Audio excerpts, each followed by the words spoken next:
Now when the father realized that that was the exact time at which Jesus said to him, "Your son will live," so he and all his household believed. And this was the second miraculous sign that Jesus performed while having come from Judea to Galilee.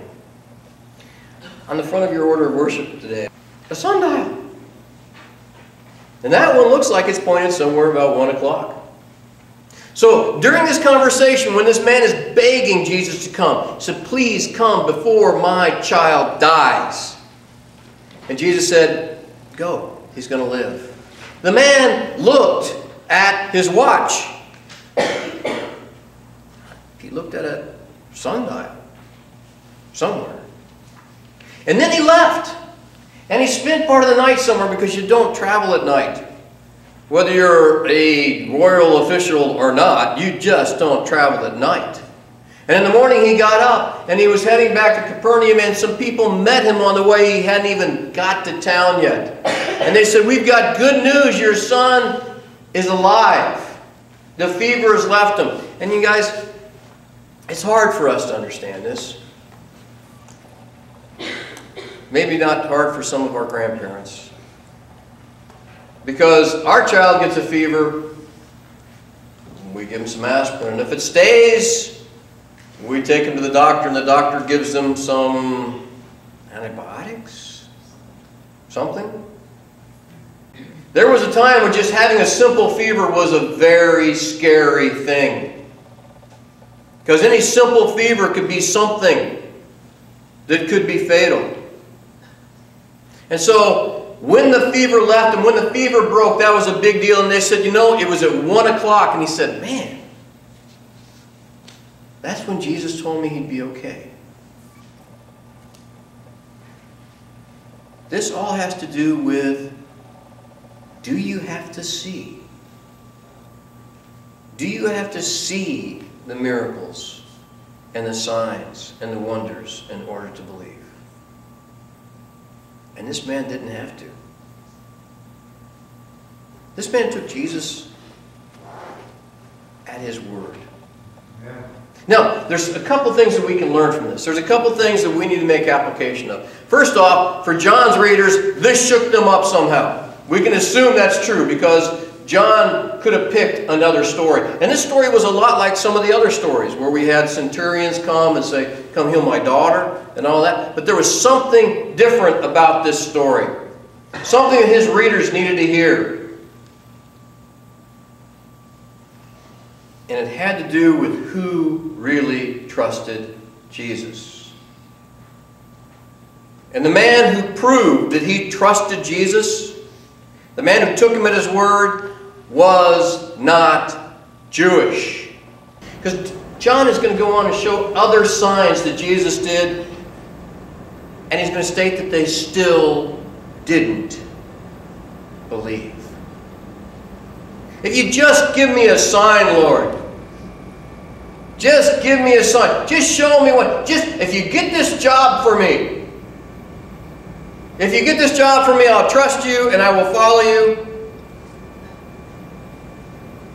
Well, today is Father's Day. You want to talk to Father about what's important? It's his children. Lord, if you just save my child. If you just take care of my child. If you, as a father, had a chance, one chance to talk to Jesus and to beg him for something, what would it be? Probably be something about your children, wouldn't it? Wouldn't it? Lord, take care of my children. Lord, provide for my children. Provide a suitable spouse for my children. Provide children for my children. But you only get one chance. What would you ask for? And think about the terminology the man used. Before my child dies. Before your child dies, what would you ask Jesus to do? Make them well? Physically? That'd be tempting, right? Give them health? But still, at some point, they're going to die. Because the death rate is still 100%. Would you ask for them to be happy? That would be nice, wouldn't it? To know that your children were happy while they were here for however long they get to be here. But there's going to come a time when they're not going to be here anymore. Would you beg Him to take care of their soul? To save their being? To make sure for all eternity they are with God? Would that be what you begged for? Lord, before my child dies, please grant this one thing. Maybe we should start asking about that. Maybe we should start praying about that as fathers. Maybe that's what we should have on our mind when we talk to Jesus. Yeah, we want our children to be safe. We want them to have good jobs, good education, nice spouses, healthy children, all this stuff. Where are they spiritually? Are they safe with Jesus? Are they? Maybe that's what we should be praying about. Lord, before my child dies. Interesting part to the story is this man goes home and he says his whole household believed. His whole household believed. You know where they're going to put their trust now? In this man named Jesus. When it comes to questions about the afterlife, when it comes to questions about health and spiritual health, you know where they're going to trust now? This man named Jesus. But what about all these other religious teachers? What about all these? No. We just want to go. We're going to go talk to Jesus.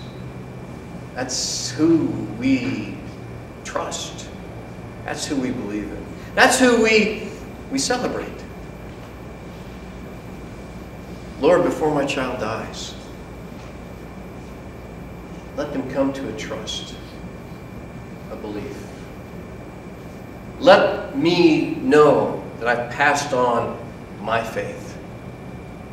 That they believe Jesus died for them. That their sins might be taken away.